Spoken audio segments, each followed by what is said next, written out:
Hi, this is Gayle with BERNINA of Naperville, and I hope you've had a good month. We've had a lot going on here, and yeah, it's kind of nice to like wind down and experiment and play. And that's what we do here on Footloose Friday. Now, we don't expect great projects coming out of your sewing room. That's why we create this template that is a pennant that you can sew your swatches into so that you feel like you have something that you can reference or shows that, hey, I learned a new thing, right? So how does Footloose Friday work? Well, it's a club. You pay $15. Now, of course, you're watching this YouTube video and you're seeing this for free.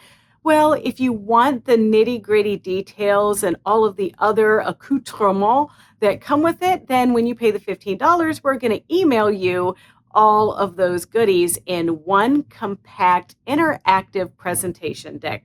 So you can find this at BERNINAofNaperville.com, right on our website under Footloose Friday, and there you can sign up. You can also see that we have some other ones that have been in the past and they never expire, so you can get those as well. Another goodie about doing the paying for the Footloose Friday is that we give you a discount on the featured foot. Yes, there's a featured foot, and this month it is the number 16 gathering foot. Now, there are actually 3 of them. There's the 16 gathering foot for the legacy machines. There's a narrow 16 gathering foot for the machines with that 5.5 maximum stitch width capability, like on the featured machine that we're going to use this month, the BERNINA 735. Then there's a wide one, and the wide one is to be used with machines that have the 9mm stitch capability, like the 590, the 790 Plus, or Pro, or that coveted new BERNINA 990. So let's go over to the drawing board, look at the foot, and make some of these easy exercises this month. So let's talk about these 2 feet. They're both number 16. The packaging looks exactly the same, says the same stuff, okay? But you can clearly see that there's a difference. One is wider, see that one? And this one is narrower. So this one is what I'm going to be using today on my BERNINA 735. Now the 735 is one of those BERNINA machine models where the maximum stitch width is 5.5. And this means that the feed dogs are going to be a little bit closer together. This one here, which is the wider one, is for a 9mm wide machine. Now that is like my new BERNINA 990 or a BERNINA 590, a 790 Plus. You get the drill, right? So this one is wider because those machines have wider feed dogs. Another thing, regardless of which foot you're looking at here, you can see that they have a little slot right through there that's folded over, and then they're kind of uneven on the bottom and things like that. Well, if we're going to just straight up use one of these feet for like speed gathering, we're not going to pay attention to that slot. But this foot is designed to be able to gather and sew to a flat surface at the same time. Now, that's a little bit like patting your belly and rubbing your head. It takes a little bit of practice, and most of my career I have spent actually gathering and then sewing on. So that might not be an application that you do all the time, but in traditional BERNINA fashion, they give you choices. Some other things that you might want for your gathering foot, because both of the feet have the BERNINA screws in them. See? And the way that works is you just feed either your right seam guide, I think we all can recognize this one here, and you could gather in rows. We'll be doing that in a little bit. Now that one requires using a different ruler to actually do your measuring. Or you could get a package like this, which is the left and right seam guides with the rulers on them. And so with this one, if we want to do 1 inch, well, we can just line up the 1 inch mark right there on our foot and tighten our screw. And then you see we've got that nice ruler attached. All right, so let's get ready for our first exercise. I have cut a bunch of strips with the fabric 2.5 inches. And basically, this is how I would create ruffles and whatever. And you can sew your strips end to end so that, you could have a longer piece, or you can just leave them like this. But we're going to play a little bit today, so let's just not worry about sewing them together. So I'm going to just create a nice little tiered gathered piece to show you how easy it is to do speed gathering. So I'm going to be first using my BERNINA 735, and I've set up a straight stitch. I've elongated the stitch to 4 millimeters long, and I'm tightening my tension to 6, which is a little bit tighter than the default setting. Because the way that this gathering works is the tighter I tighten my tension and the longer my stitch length is, that means the more gathers I get. So I will be adjusting this as I sew some of our strips together so you can see the different looks. All right, so here I am at my 735, and I'm using some normal weight quilting cotton, and I'm just putting my fabric under my number 16 narrow foot. See, the narrow feed dogs line up with this narrow foot here, just like that, right? So I'm going to line this up like so, and the tension is at 6, and my stitch length is at 4. So let's see what this looks like.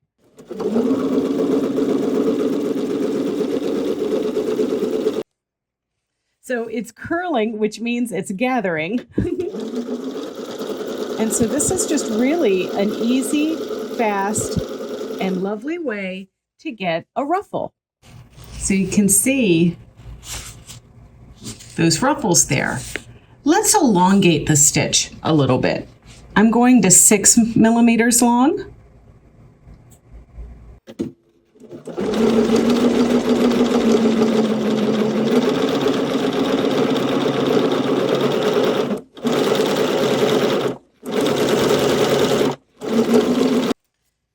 And so now we can see that that is a little bit more gathery than this piece. So now I'm going to cut one of my pieces in half. All right, for our next exercise, I want to gather on my pink fabric. So it's going to go right side up, and I want my lighter pink fabric to be the flat piece. So I'm going to slip this under. I am using my knee for my knee lever here, and I'm going to have this kind of my extra hand there, hence the freehand system, right? And I'm going to feed this guy through the slot like so. Now, one thing I like to do in this case is move my needle position all the way over to the left. And now I'm going to line this up like so, lower my presser foot, and take just a couple stitches. There we go. Now I'm going to just hold this fabric with my right hand and guide my bottom piece with my left.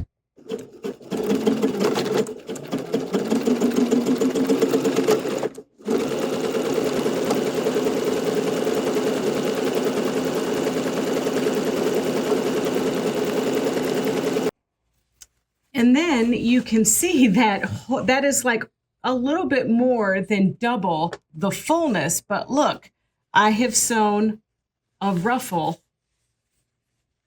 on at the same time. Pretty slick, right?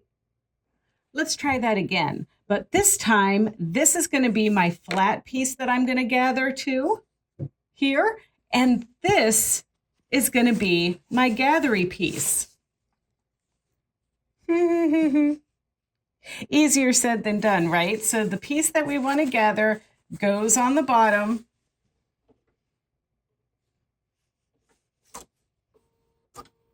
And our flat piece goes on the top.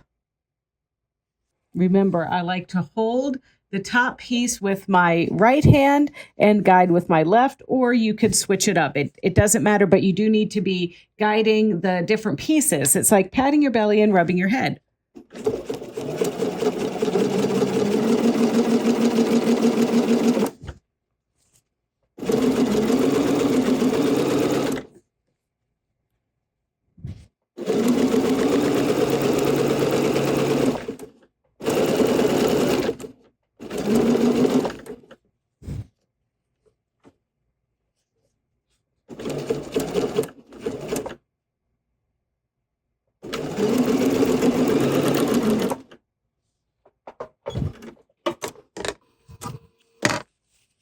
And now look at that. Cute, right? Let's do another piece. All right, so here's our flat piece. Here's what we're gonna gather. So now let's put this piece up under our foot and this piece through the slot.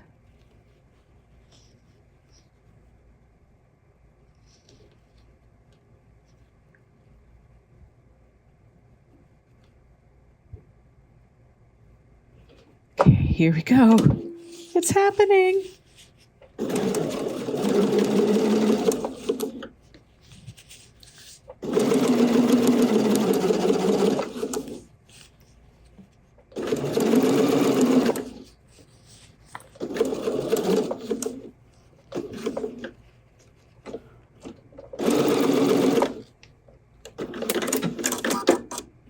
Now that I have these pieces all gathered up and they're so cute, I want to gather this end. And I'm just going to line it up here like that and just do my little gathering.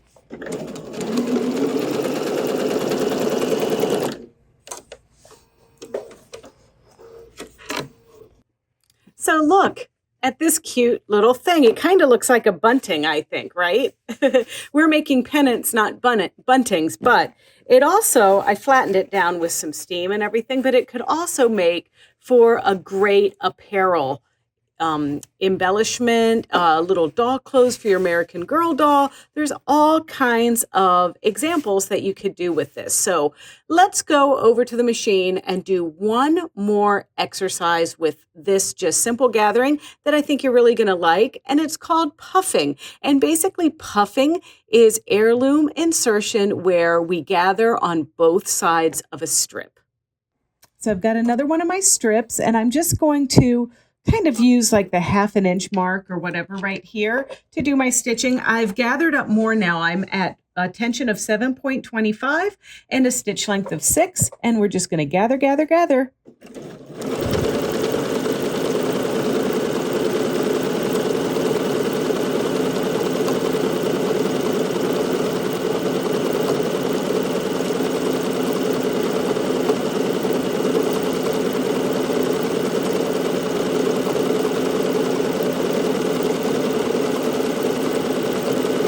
Okay, that was one side. And now the other side. Using my 1/2 inch seam allowance. The second side is always a little bit more challenging.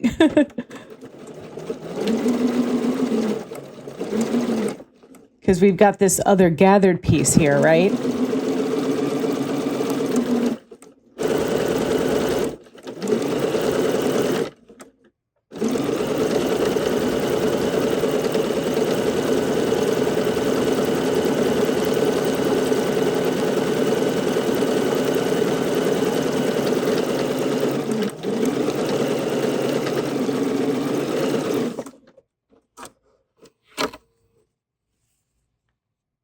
Pretty cute, huh?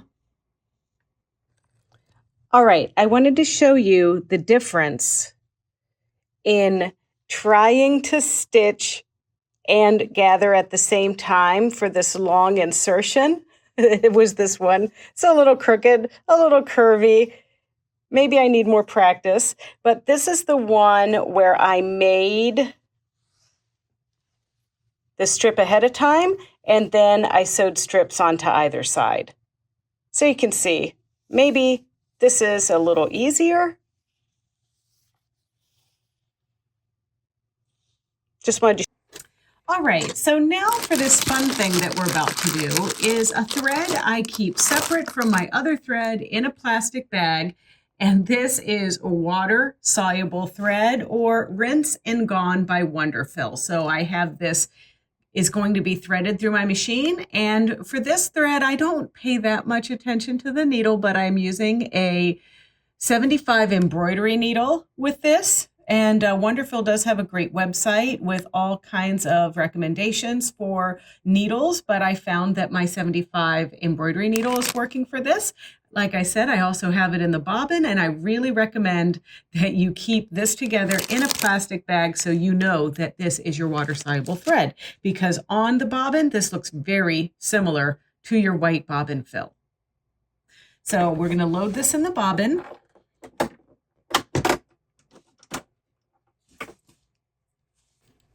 And we're threading it through the needle.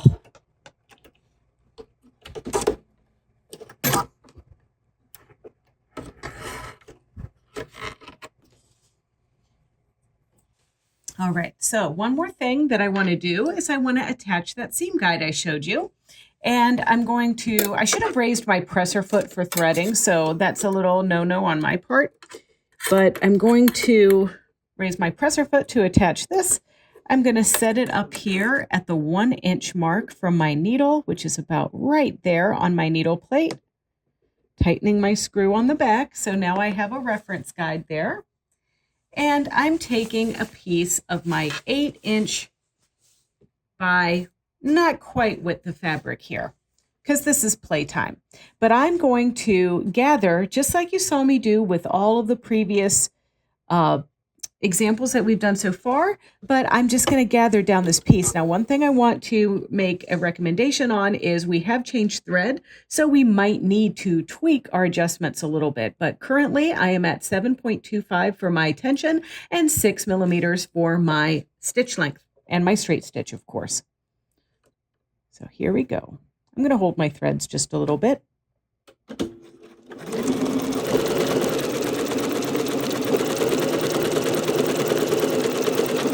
See how I'm guiding the edge right along there? Perfect. Now I'm going to cut, lift and cut, and now we're going to repeat this. So now let's do this side, lining our guide right along our previous gathering.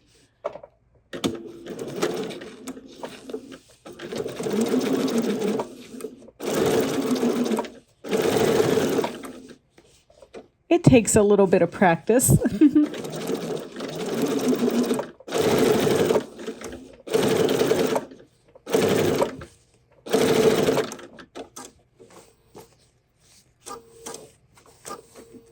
But remember, this is water soluble, so our seams, even if they're slightly crooked, they're not going to be that noticeable once the thread has been removed with water. There we go. Lift and cut. Let's do this again. You're going to be so excited with how this turns out.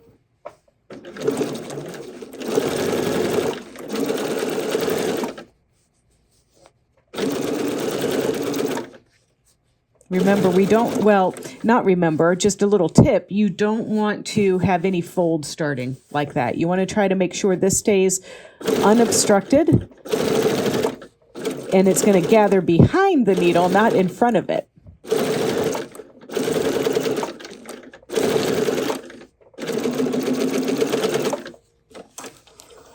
Cut. I'm not using my thread cutter just because I like the tails when I get started. So that, you know, I'm not trying to bring the thread up. Like this is what happened when I had cut prior. I like having a little bit of a longer start there.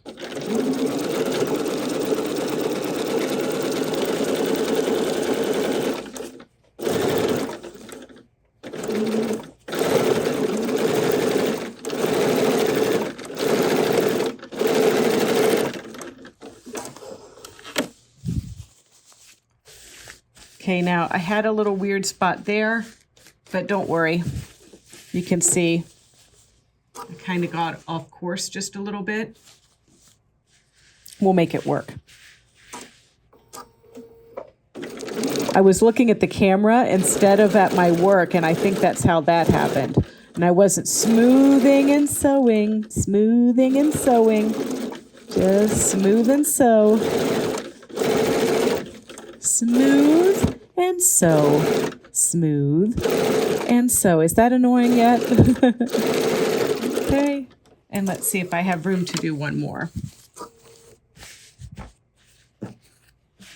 Oh yeah.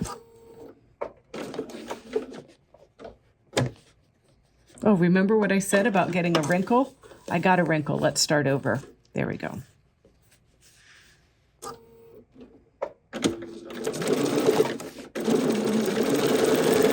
Now, if there was a line that you just couldn't live with, we can easily take the stitching out and start again. Even if it was over here, we could fix it.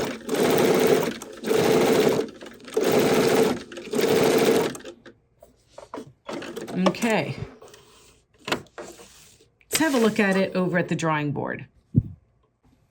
Hang on. That middle row is bothering me, so I'm just pulling to get that thread out of there. This is how you remove your gathering stitches. I'm sorry. You know, there are just some things. I know that this is a sample. I know it's not going in the museum. I can't leave it. I don't know. Maybe I'm getting pickier in my old age. Who knows? All right. Let's try again. So also, you know, it's good if I can show you how you can undo a mistake and redo it, right? In case this were some precious heirloom that you were working on. All right, there it is. That missing row. So we're just gonna line it up here down the middle, and we're going to spread and stitch. Here we go. Oh boy.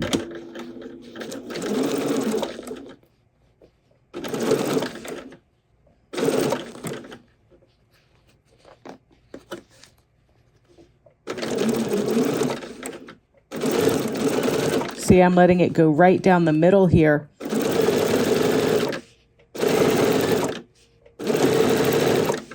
This looks fun, right?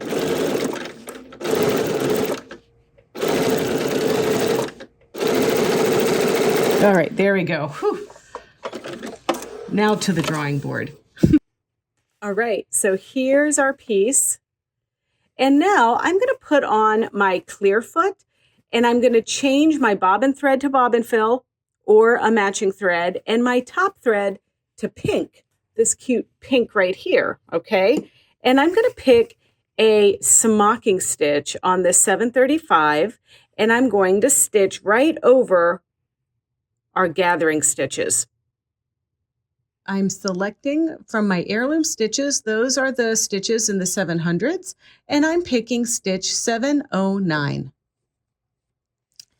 And then just because I want to show you exactly how beautiful this can be, I'm picking my straightest line. See it right there?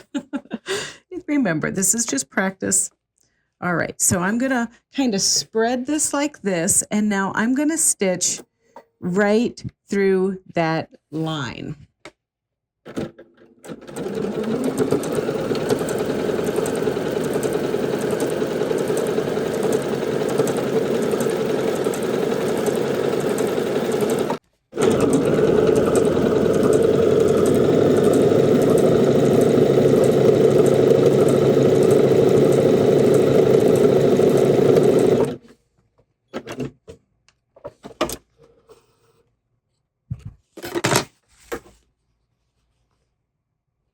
How cute that is.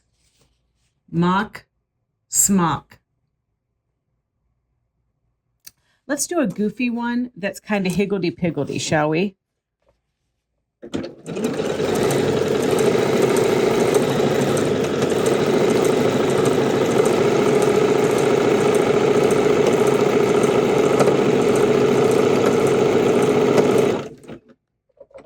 Now, we could have also put a seam guide on this foot to line up with our lines, especially when we have wiggly ones,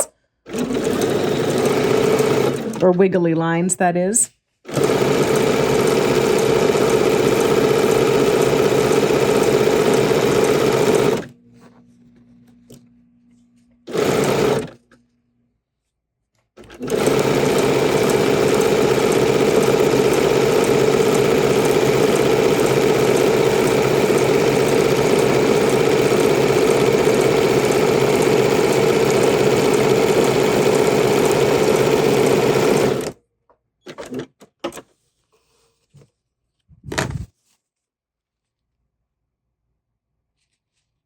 So you can see, oopsie daisies, there was a diversion there, but I think we did a good job of fixing it. So here's our piece all finished and stitched. And I still have that water-soluble thread in there. So I'm using this water pen to erase. So I'm going to take it apart and fill it with some water.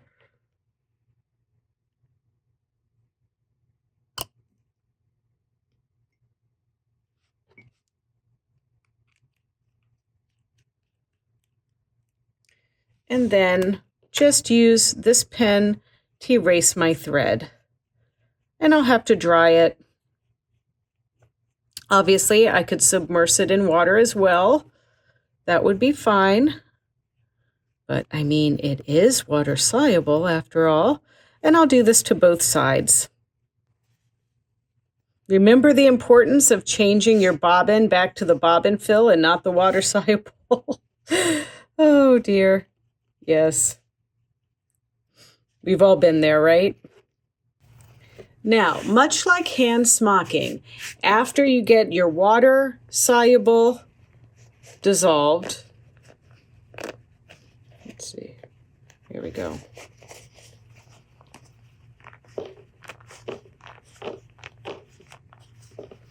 You are going to have a level of a little bit of flexibility with this smocking because you don't have that straight line in there hindering it. So this is really kind of a cute little insertion that you can do on a little girl's dress. You could certainly smock more yardage so that you could go all the way around something, but this really gives you a very cute embellishment idea, even for home dec, like a pillow or something like that. There's all different kinds of ideas that I could imagine that you could use this for, right?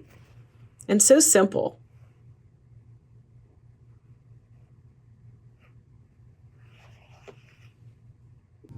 So let's have a look at an arm's eye. Here's an arm's eye right there, right? And here's a sleeve. So a lot of times when you're sewing a garment, you're going to have some rows, and you can see here I've marked mine. This is where you would start the ease and you end the ease here, and usually the pattern will tell you to stitch a line inside the seam allowance and then one outside the seam allowance, and then you cup your sleeve cap a little bit like this. Well, what I like to do is use my 16 gathering foot to ease my sleeve cap. So let's go over to the machine and I'll show you this. So the number 16 is on my machine. I'm still using my 735. And I have a straight stitch with the default setting. So no changes, no anything like that. So I'm going to take my sleeve cap and I'm going to find that first notch. And I am going to pull my thread up from the bottom. And I'm just going to have a long tail, and I'm going to hold it just a little bit. And instead of doing those 2 rows of stitching or whatever, I'm going to go right on my 5/8 of an inch seam allowance, which is right here, marked on my needle plate, and I'm going to stitch to the other mark.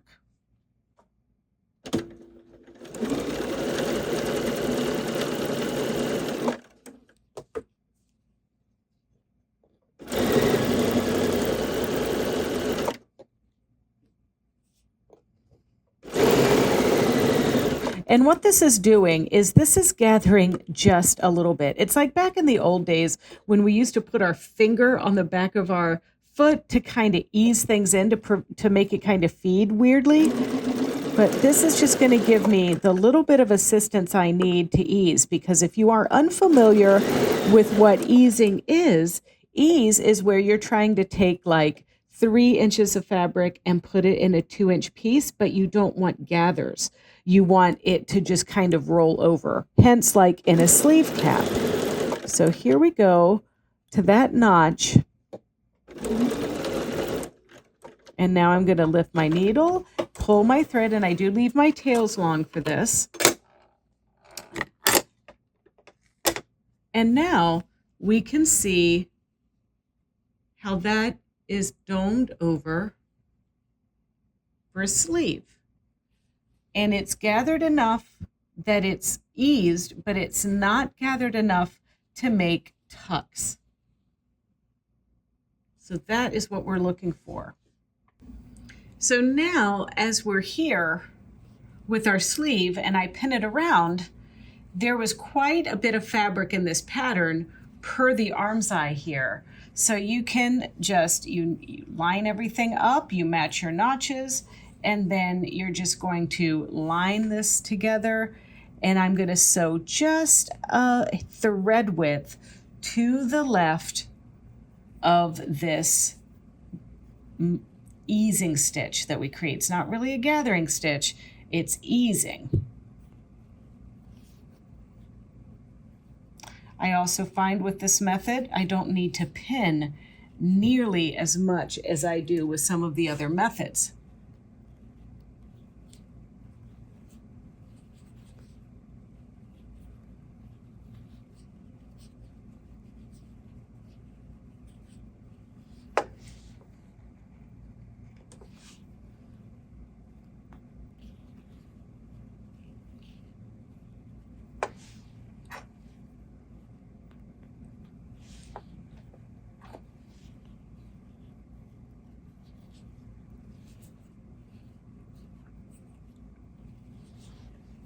So for sewing,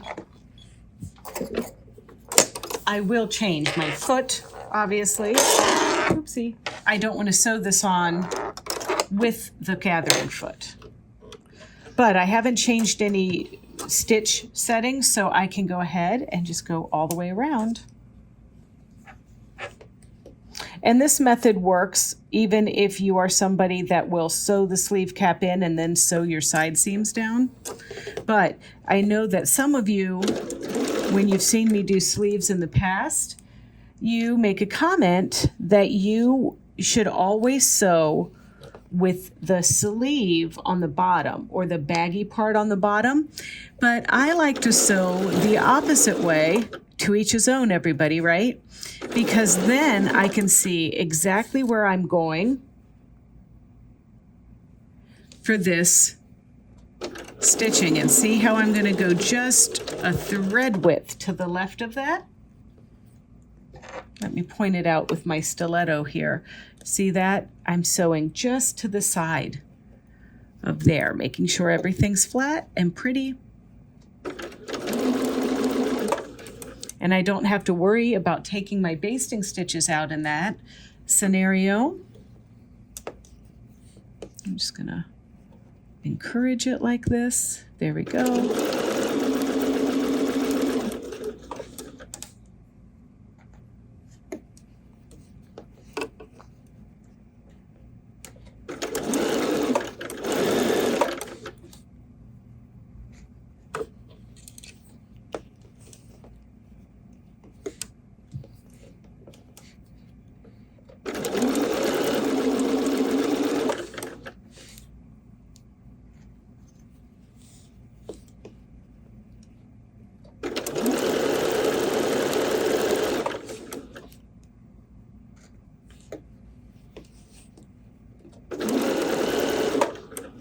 See, I'm getting a little wrinkle there, but not to worry.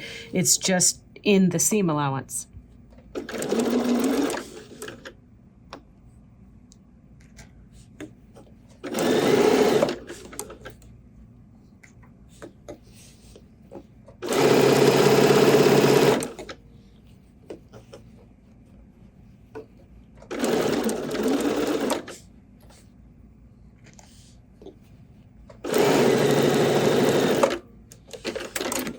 So once you've done that, then obviously you're going to trim your seam allowance down. I use a serger to do that.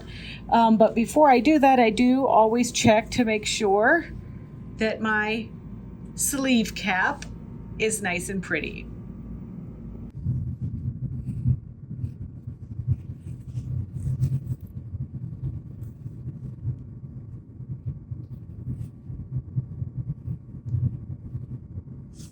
And now that we're making the pennant, don't forget, we're just going to do this very similarly to past months. We're going to take our template that is from our presentation deck, and we're going to cut a pennant from our piece. And let's have a look at the special technique I used this month. So this month I am using a not new, but a different interfacing than we normally do. Normally I use a heavyweight cutaway, but I'm using this fusible Appliquick interfacing. And initially I wanted to do this just so I could stabilize my shearing here, but I like the feel of this. It's going to make a lovely pennant. And so I'm using this, and all it takes is a yard to do both your pennant and back and the pennant front. So you might want to check that out. I do have a link in the presentation deck you're going to get if you sign up for Footloose Friday for this month. So there's a link right there to get it. I have my template here, so now I'm going to make sure that it's positioned down the center of our ruched strip or our sheared strip, and then I'm just cutting right on the lines here of my template.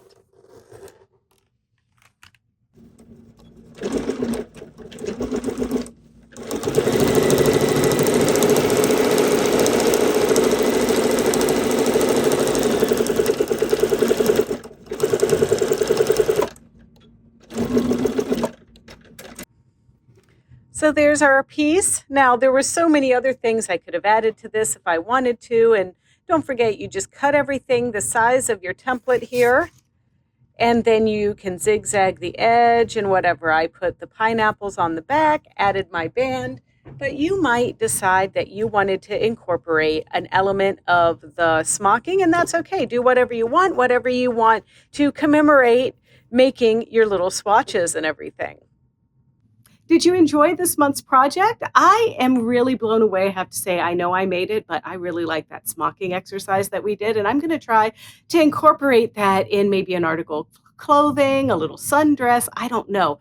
But anyway, we hope that you use something that you learned this month as well. So until next time, make sure that you check out some of our other tutorials and videos on our BERNINA of Naperville YouTube channel. It's easy. It's youtube.com/BERNINA of Naperville, and there you can like, comment, and subscribe. Happy gathering. Tschüss.